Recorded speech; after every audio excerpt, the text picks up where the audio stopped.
Have you ever felt like you're just not good enough? Like no matter how hard you try, you're always falling behind? Imagine sitting in a classroom, surrounded by your classmates who seem to understand everything while you're left struggling. That's exactly how Ayan felt. He was just an ordinary boy in a small town, but his struggle to learn, to focus, to believe in himself was anything but ordinary.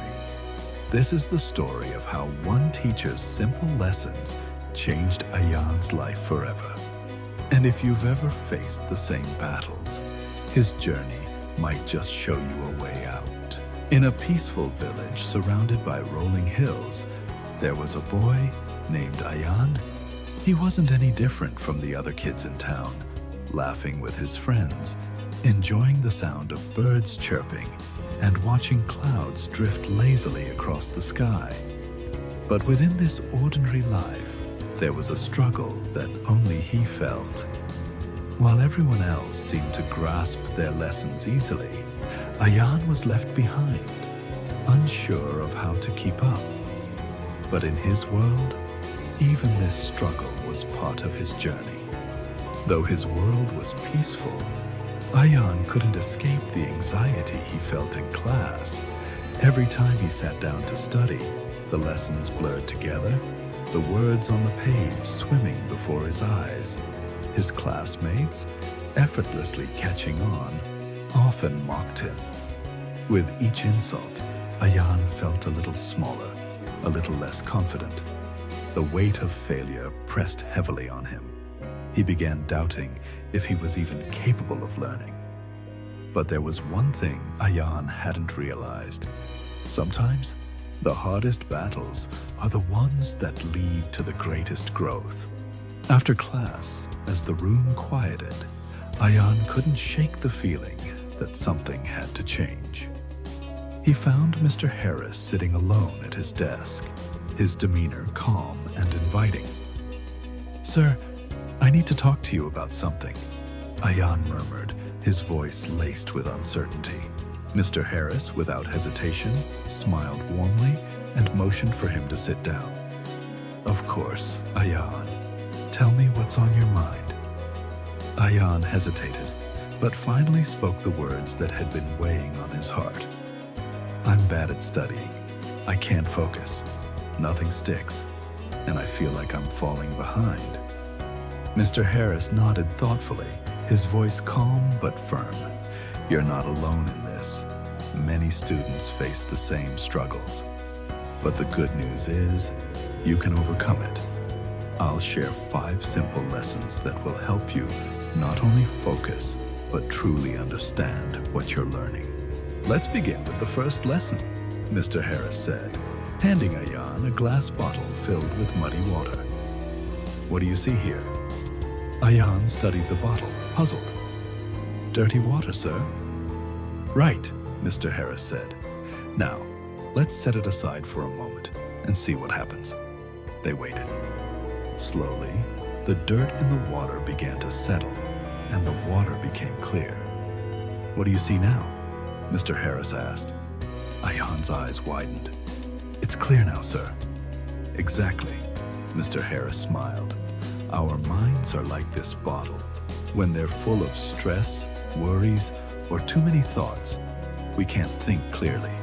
But when we calm them, we can focus better. So before you study, take 5 minutes to close your eyes and focus on your breath. It will clear your mind and set the stage for learning." Mr. Harris nodded thoughtfully, his voice calm but firm. "You're not alone in this. Many students face the same struggles. But the good news is, you can overcome it.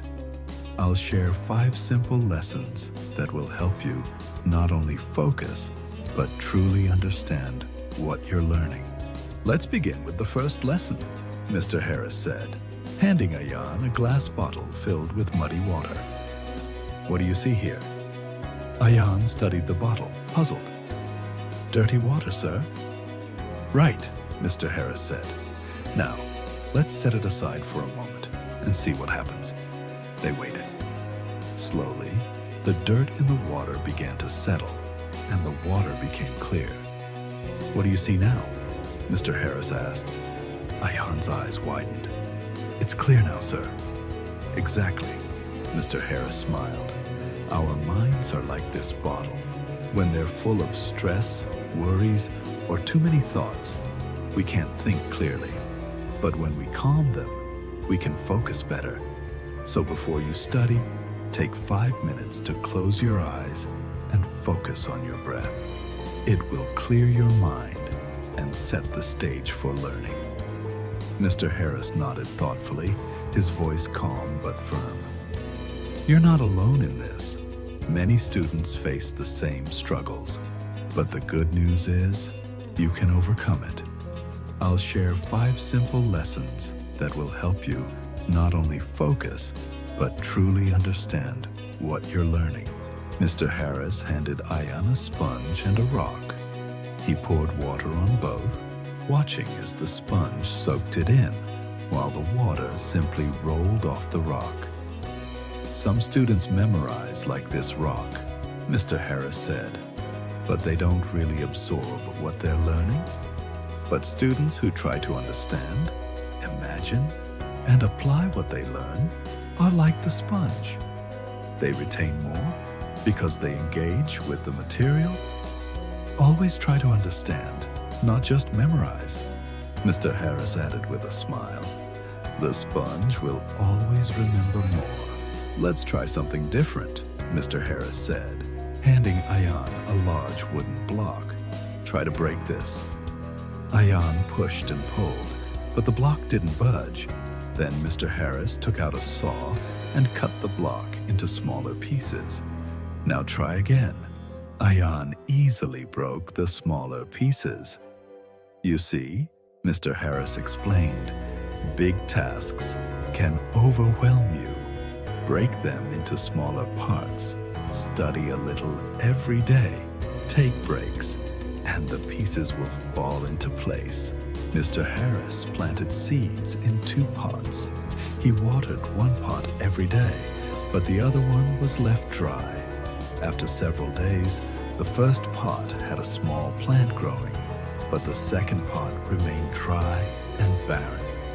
"If you give a little time every day to your studies, you will see results," Mr. Harris explained. "But if you study one day and skip 3 days, your progress will stagnate. Consistency is key. Practice every day, even if it's just 20 minutes.